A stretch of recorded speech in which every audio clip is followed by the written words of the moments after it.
এবারে তো মানিকদা হাত উপর করছে না, তাই বলছে আর কি। হ্যাঁ ওই আর কি। হ্যাঁ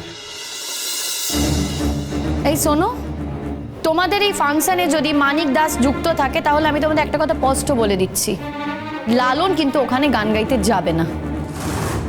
না না বাবা, মানিকদা নেই, মানিকদা আমাদের ফাংশনে নেই, উনি মাথাও গলাবে না। আসল কথা মানিকদার এখন মন মেজাজ খারাপ, তো তাই ওই মানিকদা এখন আর আসে না আমাদের সঙ্গে আর কি। না না শোনো, এই ফাংশনটা না আমরাই করছি, মানে মানিকদা থাকলে তো কোনো চিন্তা থাকতো না, কারণ মানিকদা টাকা পয়সা দিত, তাহলে আমাদের কোনো প্রবলেমই থাকতো না।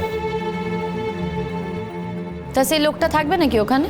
দেখো, এটা তো আমাদের পাড়ার ফাংশন, এবার পাড়ার সবাই থাকবে, সেখানে যদি মানিকদা যায় গান শুনতে, তখন তো আমরা বলতে পারবো না যে না মানিকদা তুমি গান শুনতে যেও না। তোমরা আবার ডেকে এনো না। না তোমাদের সঙ্গে তো খুব খাতির, তাই হয়তো গলা জড়িয়ে ডেকে আনতে গেলে। না না, আগে খাতির ছিল, এখন আর খাতির টাতির নেই। তা খাতিরটা চটকালো কিসে? আসলে মানিকদা যেভাবে তোমার কাছ থেকে টাকাটা আদায় করলো না, সেটা আমার না সত্যি খুব খারাপ লেগেছে। যাকে বাদ দাও, তা লালন তুমি যাবে তো? দেখো, আমি গান গাইতে ভালোবাসি, কাজেই কেউ আমাকে ডাকলে আমি গান গাইতে চলে যাই, কিন্তু এখানে অনেক রকম ব্যাপার আছে, প্রচুর মুশকিল আছে, কাজেই এই ব্যাপারে তোমরা ফুলঝুরির সঙ্গে কথা বলো। দিদি তো বলে দিয়েছে, এখন তুমি শুধু বলো যে 5,000 টাকায় তুমি ফাংশনটা করতে রাজি তো? টাকাটা বড় কথা নয়। টাকাটা বড় কথা না মানে? টাকাটাই তো বড় কথা। মদ খেয়ে ফুর্তি করে টাকা ওড়াবে, আর শিল্পীকে টাকা দেওয়ার সময় নাকি টাকা নেই। দিদি প্লিজ, তুমি 5,000 টাকায় রাজি হয়ে যাও প্লিজ দিদি। কি তুমি যাবে? সে ডাকছে যখন, না যাওয়ার কি আছে। তো দিদি তুমিও যেও, দেখো তোমার তো তোমার বোনের সঙ্গে অনেকদিন দেখা হয়নি, আর তোমার বোনও না তোমার কথা খুব বলে, তো তুমি তো কালকে যাবে। যদি তুমি আমার বাড়ি নাও যাও, তো ফাংশনে গেলে তো দেখা হবে, তাই না? ভয় পেও না, তোমাদের বাড়িতে আমি যাব না। আমি জানি তোমাদের বাড়িতে গেলে তোমাদের জাত যাবে, আর আমার বোনের সংসার, দিদি হয়ে তো আমি আর আমার বোনের সংসারটা ভেঙে দিতে পারি না। ও যদি আসে তাহলে দেখা হবে, আর ও তো যাবেই বলেছে। তবে 5,000-এর সঙ্গে না আরো 1,000 টাকা কিন্তু লাগবে, ওই যাতায়াতের, গাড়ি বাবদ আরো 1,000 টাকা। আবার 1,000 টাকা দিতে হবে? ঠিক আছে, ওর না হয় আমরা। কি আমরা? এই শোনো, আমাকে যখন দায়িত্ব দিয়েছো আমিই কথা বলবো, তুমি যদি আমাকে কথা বলতে না দাও তাহলে আমি এখান থেকে চলে যাচ্ছি, তুমিই বুঝে নাও। আরে বাবা, ঠিক আছে ঠিক আছে ঠিক আছে, তোমরা ওই 1,000 টাকা দিয়ে দিও। আচ্ছা ঠিক আছে, মানে এই টাকাটা যদি ক্লাব নাও দেয়, আমি কষ্ট করে হলেও কোথাও থেকে ম্যানেজ করে 1,000 টাকা দেবো। কোনো দরকার নেই গো, আমরা কি ভিখিরি নাকি যে তোমার টাকায় যাবো আসবো? শোনো, ক্লাব যদি দিতে পারে বলো, তাহলেই ও যাবে। কি করবো বলতে? বলছি 5,000 টাকা তো দিতে হচ্ছে না, ওই 1,000 টাকায় যাতায়াত ভাড়া তো হয়ে যাচ্ছে, আর কে কখন ফিরবে কোথায় ফিরবে কে জানে। কি ব্যাপার, এত হাসাহাসি হচ্ছে কেন? না না ঠিক আছে, হয়ে যাবে, আমরা 1,000 টাকা দিয়ে দেবো। হ্যাঁ, কিন্তু এত হাসছিল কেন? আসলে আমাদের ক্লাবের সেক্রেটারি তো নতুন, তো যদি আমরা এই 1,000 টাকার কথা ওকে বলি, তাহলে ও সেটা ভেবে কি রিয়াক্ট করবে, বা সেটা শোনার পর ও কিভাবে মাথায় হাত দিয়ে বসে পড়বে, হ্যাঁ সেটা ভেবেই না আমরা সবাই হাসছিলাম। তবে কোনো অসুবিধে নেই, ওটা ম্যানেজ হয়ে যাবে, কারণ আমাদের তো অন্য খাতে কিছু টাকা ধরা আছে, তো সেই অন্য খাতের থেকে বাঁচিয়ে 1,000 টাকা আমি তোমাদের দিয়ে দেবো। সে তোমরা কোথা থেকে কি করবে সেটা না তোমরা দেখে নাও, আমাদের গাড়ি ভাড়াটা পেলেই হলো। তবে হ্যাঁ দেখো, টাকাটা কিন্তু দিয়ে দিও। হ্যাঁ, ওই ফাংশনের পর গা ঢাকা দেবে সেটা কিন্তু করতে যেও না। শোনো, ফাংশনে গান গাওয়ার আগেই কিন্তু টাকাটা হাতে দিয়ে দেবে, এই বলে রাখলাম। আরে বাবা ঠিক আছে। এই দেখো, পেটে খিদে মুখে লাজ রেখে না কোনো লাভ নেই। কষ্ট করে গান গাইবে, মুফতে সবাই গান শুনে চলে যাবে, সেটা তো হতে পারে না, তাই না? তাহলে এই 6,000 টাকারই কথা রইলো, কিন্তু টাকাটা দিয়ে দিও। তাহলে আসি।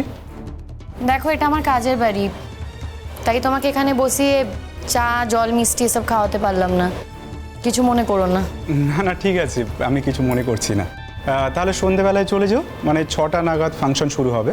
এই 6টা বলছো, 6টার সময় নিয়ে গিয়ে তো সেই বসিয়ে রাখবে, শুরু তো করবে সেই দেরিতে তোমরা। আরে না না, 6টার মধ্যে শুধু চলে যেও, ওই 6:30 নাগাদ ফাংশন শুরু হবে, মানে শুরু হবেই হবে। ঠিক আছে, আমি সময় মতো চলে আসবো। এই বলছি, কিছু আগাম টাকা দেবে না? আসলে দিদি, আমি তো সঙ্গে কোনো টাকা নিয়ে আসিনি, তবে কালকেরই দিয়ে দেব। দেখো, আমি তো তোমার বোনের বর, আমার ওপর বিশ্বাস করতে পারছো না? শোনো, আমার জীবনে যা ঘটে গেছে না, আমি আর কাউকেই বিশ্বাস করতে পারি না গো।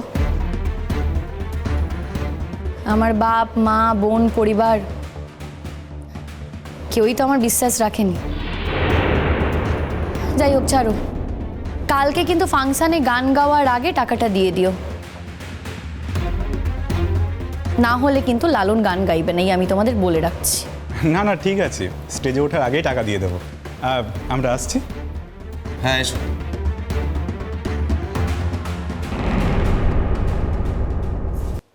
কিছু দরদাম করতে পারো তুমি?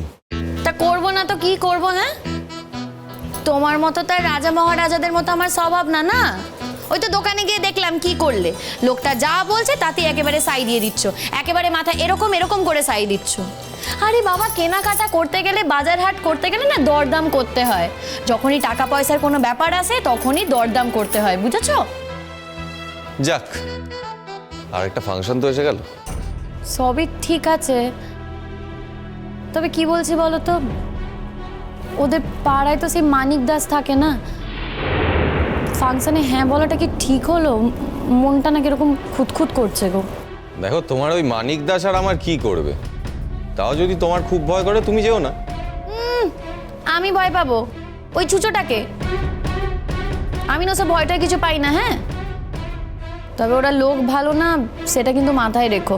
মাথায় তো সেটা আমি প্রথম থেকেই রেখেছিলাম, কিন্তু তোমার মাথা থেকে বেরিয়ে গেছিল বলে তুমি গিয়ে বিয়ে করতে বসেছিলে। সকাল সকাল আমার মেজাজটা না চড়ালে হচ্ছে না বুঝি? আচ্ছা বাবা ঠিক আছে, আমি আর কিছু বলছি না। যাই, আমাকে তো বেরোতে হবে, এরা আবার বাজার যাবে বলছে। এই বাড়িতে তো আর বিয়ের বেশি দিন বাকি নেই। আসি।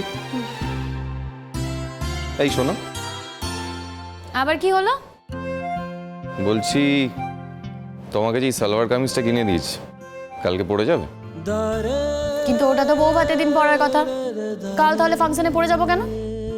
একটা দিন পরলে কিচ্ছু হবে না। তুমি তাহলে নতুন জামা পরবে? তুমি যদি নতুন জামা পরো আমিও পরবো। দেখা যাবে, এখন এসো।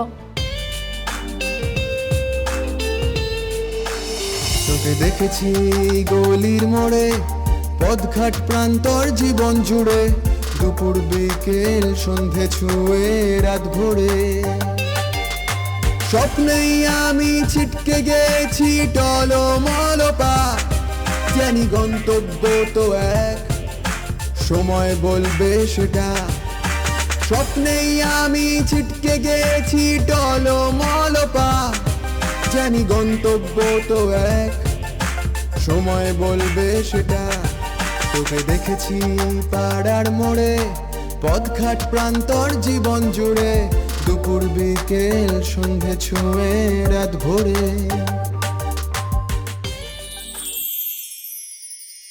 তুই শুধু একটা কথা শুনে যাও, যে এই বিয়েতে কিন্তু আমাদের সকলের মত আছে। হ্যাঁ, তখন থেকে এক কথা বলে যাচ্ছ, এই বিয়েটা কার? বিয়েটা আমার, এই বিয়েতে আমার মত নেই। স্পষ্ট করে বলে দিয়ে যা বাবা, তুই ঠিক কি চাস? যদি আমাকে বিয়ে করতেই হয় তাহলে আমি চড়ুইকে বিয়ে করব না, আমি বিয়ে করব ফুলচুরিকে।